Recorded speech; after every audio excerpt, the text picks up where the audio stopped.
Des perturbateurs endocriniens sur la fertilité.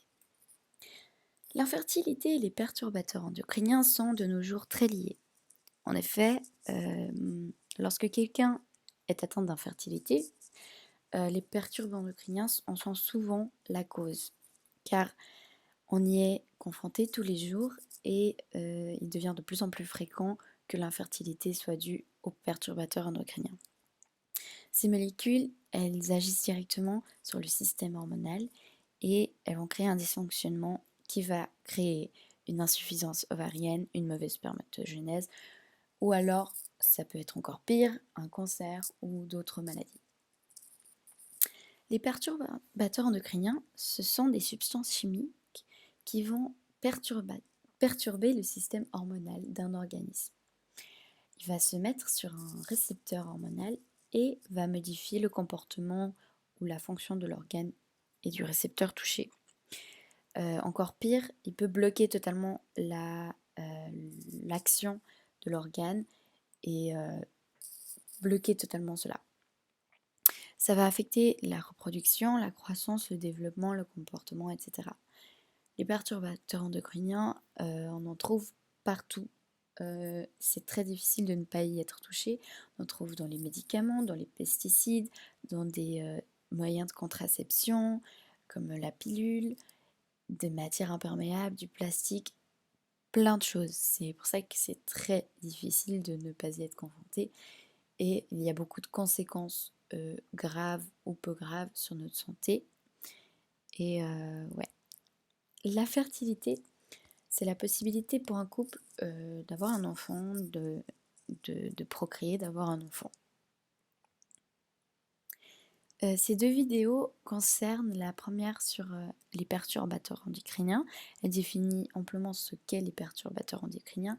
Et la deuxième vidéo est donnée par une femme qui parle de l'infertilité, de ce qu'on trouve, de tous les perturbateurs endocriniens qui causent cette infertilité. Et elle y va en profondeur sur ce sujet. Les articles. Alors, le deuxième article est très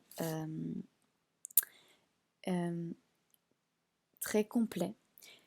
En effet, il parle des drogues et des alcools qui peuvent perturber la spermatogénèse ou l'ovulation, mais aussi le développement des appareils reproducteurs.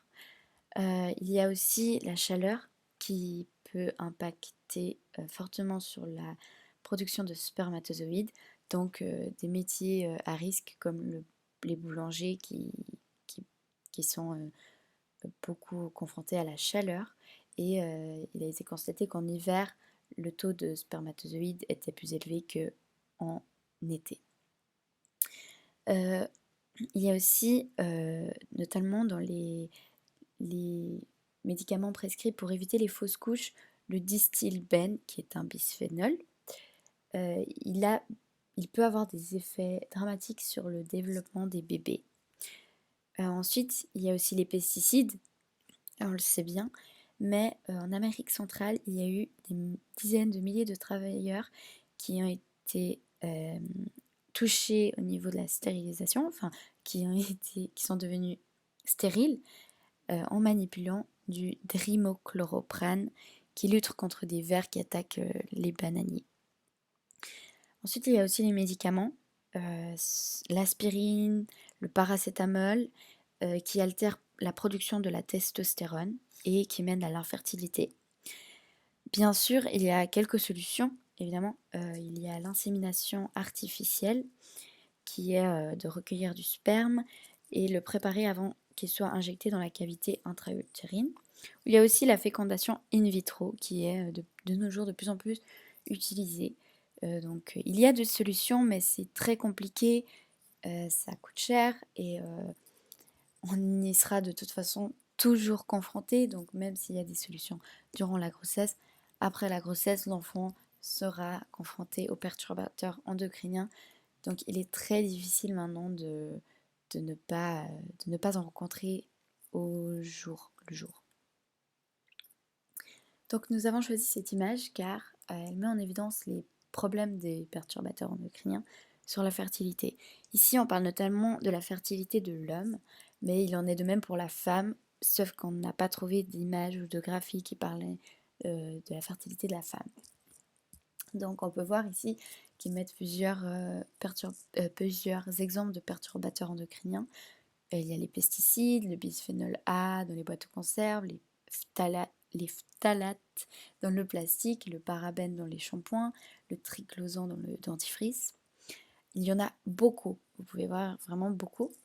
Et on peut voir qu'il y a eu du coup la baisse de qualité du sperme entre 1989, où il y avait 73,6 millions de spermatozoïdes par millilitre de sperme, et en 2005 que 49,9 millions de spermatozoïdes par millilitre de sperme. Aussi la difficulté à avoir des enfants a augmenté, 14% en 1991 et 24% en 2012. J'imagine pas en 2020 ce que c'est, je n'ai pas eu d'autres chiffres, mais je pense que le chiffre a encore plus augmenté. Alors, il y a aussi des spermatozoïdes mal formés et c'est très bizarre, mais c'est par région. Il y a des régions qui sont plus touchées. En tout cas, cette image nous montre bien l'effet des perturbateurs endocriniens et l'effet néfaste et à quel point cela augmente vite la baisse de la qualité du sperme entre 1989 et 2005. Notamment, on voit bien une diminution. Ensuite, voici nos sources. Et voilà, c'est tout pour ce sujet sur l'infertilité et l'impact des perturbateurs endocriniens.